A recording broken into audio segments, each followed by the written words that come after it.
All right, for those of you who know me, may be familiar with the fact that I am not a big lover of Christmas music. So I have decided to show off the collections of 12 different bands that I absolutely love. No solo artists here, these are bands, and I am calling this the 12 Days of Musical Magic. So join me as I go through my amazing collection of Deep Purple. First up, Shades of Deep Purple. The Book of Taliesin. The self-titled Deep Purple, the last album with Rod Evans and Nick Simper. They bring in Ian Gillan, my all-time favorite singer, and Roger Glover on bass. Fireball. The album that really broke them because of Smoke on the Water, Machine Head. Who Do We Think We Are? 1973. John Lord, my favorite keyboardist of all time too, owns the second side of this album. Richie gets mad at Ian Gillan, and Roger Glover leaves along with him. They bring in David Coverdale and Glenn Hughes. Little different change in sound, not that dramatic. A very good album. Many people cite that as their favorite Deep Purple album. Follows it up in 74 also. That tried Kids, 2 albums in the same year. That's how they did it. Stormbringer. Now we get a change in sound because Glenn Hughes is pretty much becoming chief or co-chief songwriter. He has his hand in 6 of the 9 songs on this album. But Richie gets tired of the funk sound and leaves, and they bring in one of my 5 all-time favorite guitarists, Mr. Tommy Bolin. Love this album. Then they take an 8-year hiatus, and they put back the band together, and Richie comes back, and Ian's back, and Roger's back. Everything is good. They're in harmony, except then they take I don't know, what is it? I think they take like a 4-year break here before they put this back out, The House of Blue Light. I like this album. Not a lot of people do. This is my least favorite Deep Purple album, Slaves and Masters, with Joe Lynn Turner on vocals. He's a good singer. Yeah, I just don't think he's the right singer for Deep Purple, but that's just my personal opinion.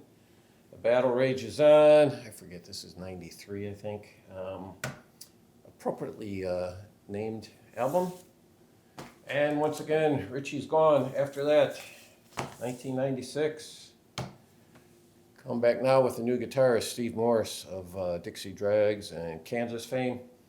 I love this album, but I am not a big fan of Steve Morse. I just don't like that kind of guitar playing. And it's just my personal taste. Rapture of the Deep. Pay attention to that album cover, how it's just black and white, okay? Because show you something different on the CD. Now what Bob Ezrin produces. And we have Whoosh, which to me, one of the best albums ever by a legacy act. Yeah, really good album for that late in their career. Continuing with vinyl and live albums. With the Royal Philharmonic. This is pretty much a John Lord project. Many call this the best live album ever. I believe my buddy Pat over at Close to the Edge does. I'm not going to say that it isn't. I just wish the Mule and Space Truckin' were a little shorter and they had been able to fit in another song or two. Last Concert in Japan. Made in Europe. Love this album. Picked this up when I was in Arizona. Long Beach concert in 76 with Tommy Bolin, David Coverdale, and Glenn Hughes. And then a piece of VCLT from my good buddy Gary over at Physical Format Rock and Roll. Nobody's Perfect. Then we have some box sets. Deep Purple, BBC Sessions 68 through 70. There you go, you get 2 LPs and 2 CDs. Up next, the 50th anniversary edition of Machine Head. Dweezil Zappa working on that for them. The box set for Infinite. And then the box set for Now What. I think Infinite and Now What, both of them. Yeah, I got t-shirts in both of those. There, you can see the t-shirt there. And I keep those divided with this handmade, well, not handmade, but specially made Deep Purple divider. See, it fits in your cubby hole perfectly. And I had probably a couple dozen of these made up for my favorite bands. That is etched into wood, well, actually burnt into wood. So now we will go with the CDs. Got this a long, long time ago. It's the originals, Deep Purple, 3 CD set, Book of Talisman, Shades of Deep Purple, and the self-titled Deep Purple. In rock, autographed. The anniversary edition of Fireball. Machine Head. Who do we think we are? Burn. Stormbringer. The 35th anniversary edition of Come Taste the Band. Perfect Strangers. The House of Blue Light. Slaves and Masters, that's right, I dislike that album so much I have it on both formats. Battle Rages On. Perpendicular. Abandon. Saw them on this, I've seen them probably, I don't know, 10, 12 times, but saw them on this tour because it was a really good show because it was with Emerson, Lake, and Palmer also. Cannot get this on vinyl. I think this is the only album of theirs that they have never released. I would hope that would become available at some point. And then this, Bananas. A lot of people don't like this album. I do. It's Don Airey's first album with Deep Purple after John Lord left. I know last time I looked on Discogs, you could find it for $600. And if it was somebody I knew in the VC and trusted, I would pay that for it. Rapture of the Deep. Okay, remember I told you on the LP, pay attention. So they put out this expanded edition and they reworked it. They colored in the artwork. And then also what they did was they felt the initial release was not sequenced correctly, so they redid that. And then there's a bonus disc too with a couple other tracks. Now What? Infinite, which I bought originally, and then I decided to get the box set, and this is the CD that came in the box set, but there's a little extra on here. Whoosh, once again. Then their album of covers. This is the last album they would do. It's Steve Morse. I think this was done during the lockdown. What's this called again? Turning the Crime. Yeah, I'm not a big fan of this album.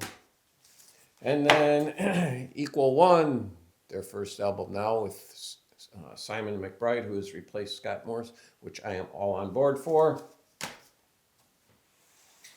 All right, moving on to live CDs. Deep Purple in concert, 70-72. I think these are done, I believe one's in the Netherlands, and I forget where the other one is. Made in Japan, the original CD release. And then the box set that came out, I think it was early this year, wasn't it? Deep Purple Archive Alive. Deep Purple Days May Come and Go. These are the California rehearsals. It's kind of jamming and working out some of the songs for what would become Come Taste the Band. There's Tommy Bolin right there playing guitar. Deep Purple on the Wings of a Russian Foxbat. Now this, as you can see, it's at Long Beach, 1976. As is this concert too, Deep Purple in concert. It's a King Biscuit Flower Hour show, but it is essentially the same concert if you were to look at the track listings.